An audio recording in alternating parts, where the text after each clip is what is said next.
Voltamos com o Horizonte Debate e hoje os nossos convidados fazem um panorama do mercado de trabalho e os seus efeitos na economia do país, no seu emprego, no seu bolso.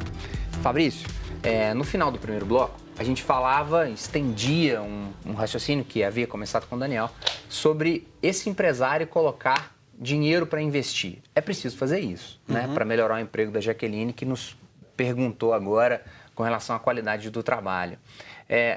No Brasil, temos uma lavoura de soja portentosa, a maior de todas, elegendo Blairo Maggi, ministro da Agricultura, um dos homens mais importantes do mundo em termos de influência econômica. Mas a gente transporta essa soja de caminhão. Como fazer investimento se a gente tem uma infraestrutura muito parca? Então, você pode analisar a falta de investimento por dois ângulos, né? Para complementar os três componentes da demanda: cenário externo, doméstico e governo, né? Ou pelo lado dos custos. Então, se você não pode atuar no lado da demanda, você reduz os custos.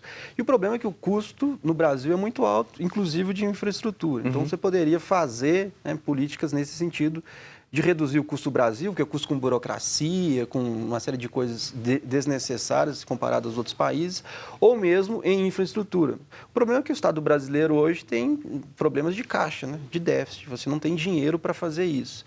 E aí a saída é você fazer com parcerias da iniciativa privada, só que ao mesmo tempo a iniciativa privada quer, de novo, uma garantia de retorno, e essas coisas têm que ser amadurecidas ao longo do tempo.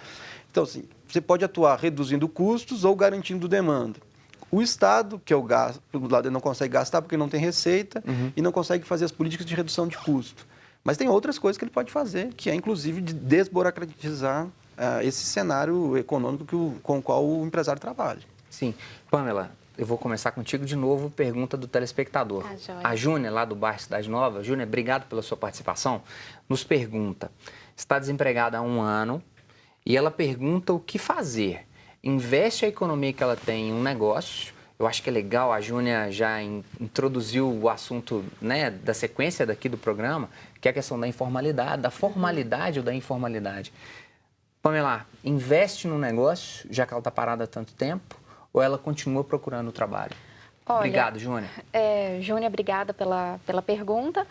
É uma questão muito complexa. Ela tem que analisar muito assim, eu sei fazer algo?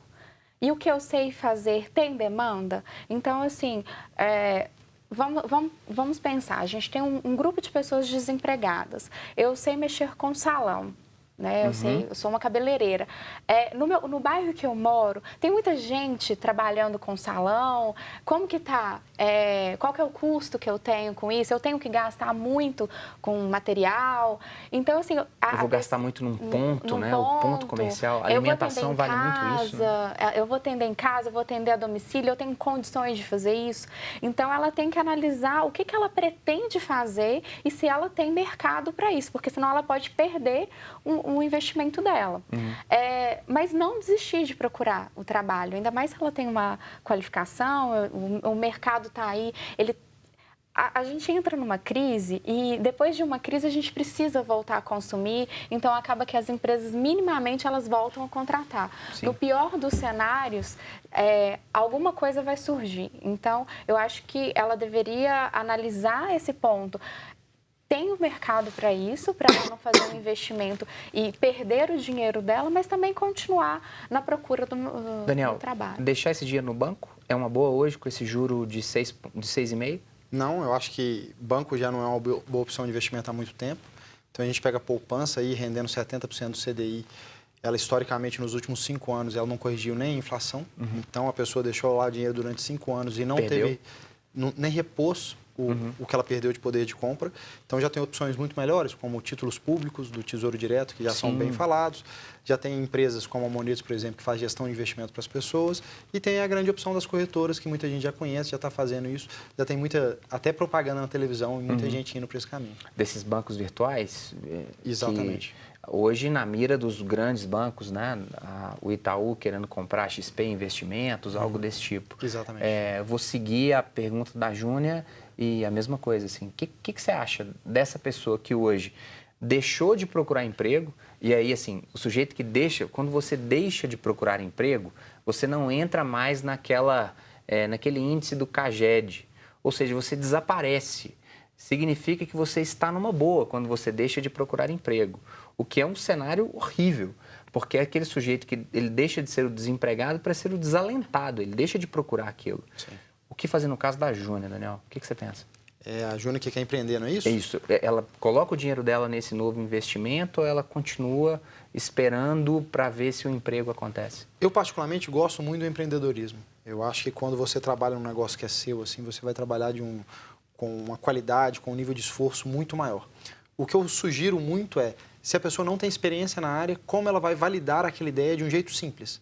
Então, por exemplo, no exemplo de ser cabeleireira, por que ela não vai no salão e ganha um percentual do que ela faz e vê se tem demanda e vê se as pessoas gostam, e aí ela consegue testar aquela ideia sem colocar muito dinheiro. A partir do momento que está testando, tem uma demanda grande, pô, agora vai dar o próximo passo. Porque esse que é o risco de empreender, né? É o quanto você coloca. E eu gosto muito do empreendedorismo porque, nesse momento de desemprego, quando a gente pensa o custo de oportunidade daquela pessoa, é ou zero ou próximo de zero, porque ela não está abdicando de um salário. Então, é um momento que você vê muitos empreendedores muito bons nascendo num ambiente de desemprego. Pô, eu não tinha nada para fazer, fui fazer alguma coisa. O risco dele era baixo. Ele foi lá e tomou aquele risco e valeu a pena. Fabrício, há pouco tempo a gente fez um Horizonte de Debate, muito bom por sinal, disponível nas redes sociais da TV Horizonte, em arquivo no YouTube, sobre a Revolução Industrial 4.0 e um formato novo de trabalho. Fizemos um ótimo Horizonte de Debate também com relação a esse mercado informal, o artesão, o feirante, aquele sujeito que tem lá um talento, ele tem algo fabril, belo na família dele, uma geleia de pimenta biquinho que ele encontra um mercado para poder fazer isso. Fabrício, você é pessimista com relação a esse cenário? O empreendedorismo, ele responde a essa demanda baixa pelo emprego? Ou estamos encrencados de todo jeito? Eu acho assim que quem tem vocação e tem um certo talento e que quer empreender pode fazer o que o Daniel falou. Eu sugeriria, só para complementar, que fizesse na forma de uma cooperativa, sabe, juntasse mais gente, porque aí o capital aumenta e você tem outras experiências e você pode suportar os baques maiores ao longo do tempo. Mas eu não acho que a informalidade é a solução para o mercado de trabalho. O que a gente percebeu no último tempo é que a taxa de emprego aumentou, o desemprego caiu por conta de que as pessoas partiram para a informalidade. Eu vou dar só um dado que eu li hoje, né? Em 2014 tinham praticamente próximo a 70 mil ambulantes no Rio de Janeiro, né? E a estimativa agora é que tem quase 450 mil pessoas trabalhando como ambulante no Rio de Janeiro. Então as pessoas não têm acesso ao mercado formal de trabalho e precisam viver, criar as condições materiais para viver e parte para a informalidade. Nem sempre a pessoa tem capital, como a menina que mandou a pergunta, para fazer um empreendimento. Às vezes você tem que se virar com o que você tem. E por isso que eu acho que a informalidade ela não é um caminho que vai solucionar esse problema do desemprego. Até porque a informalidade, em geral, a renda recebida nesse trabalho é menor e ela não tem as garantias constitucionais que minimamente garante um mínimo de qualidade de vida do trabalhador. Fabrício, nesse novo formato de Horizonte de Debate ao vivo, eu tenho trazido um livro para discutir com os telespectadores sempre. E o livro de hoje tem a ver muito com o que você colocou. O Poder que Brota da Dor e da Opressão, do Eduardo de Vasconcelos. O Eduardo é amigo do meu orientador de mestrado, João Leite. Um abraço para você, divulgando o livro do Eduardo Mourão. Ele fala exatamente do empoderamento a partir disso. As pessoas estão sofrendo, existe poder brotando sobre isso. Adoro o título do livro do Eduardo, O Poder que Brota da Dor e da Opressão. Se estamos oprimidos, estamos doídos, é claro, vai ser ruim para todo mundo, mas existe poder em torno disso. E aí essa ideia da cooperativa ela é fantástica. Quando as pessoas se juntam num grupo, e aí hoje em dia é tão fácil, né? Tem sempre um adolescente em casa que sabe mais de tecnologia do que a gente, para poder colocar isso no Instagram, para colocar isso no Facebook, o que é sensacional esse processo. Participe conosco, estamos falando de cooperativismo, então vamos fazer esse Horizonte de Debate em conjunto, no 99642-8473. Pamela, quando falamos do desalento dessa pessoa, quando falamos de inflação baixa, de juros baixos, o que dizer para esse sujeito que deixou de procurar emprego, mas que ele está com dificuldade em manter, por exemplo, essa ideia de procurar um ponto, ele não gostou muito da ideia do Daniel de ir lá trabalhar para uma outra pessoa. O que dizer para esse sujeito que ele deixou de ser desempregado e hoje é o desalentado? Olha, a questão do desalentado, a gente tem um público, né? Muitos jovens voltaram a estudar, né? Então eles deixam de procurar emprego e estão estudando. A questão das donas de casa também, elas não entram na contagem do IBGE de desempregados, porque o CAGED mede o emprego formal, o IBGE mede tanto o emprego formal quanto o informal.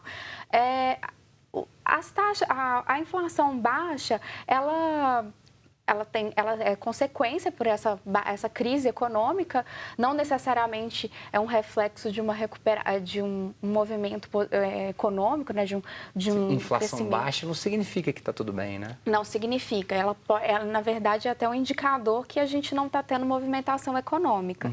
Então, o desalentado é aquela... aí já entra numa outra situação, é aquela pessoa que já procurou tanto tempo emprego e ela não conseguiu, aí ela resolveu parar, que ela resolveu sair do mercado, entrar no empreendedorismo. O empreendedorismo é interessante, mas a gente tem uma alta taxa de... A pessoa começa, abre um empreendimento, ela dura 2 anos, porque ela não tem uma capacidade de gerir aquele negócio. Nós somos talvez campeões em empresas que abrem e empresas que fecham, né? Vamos para um breve intervalo. Voltamos daqui a pouquinho.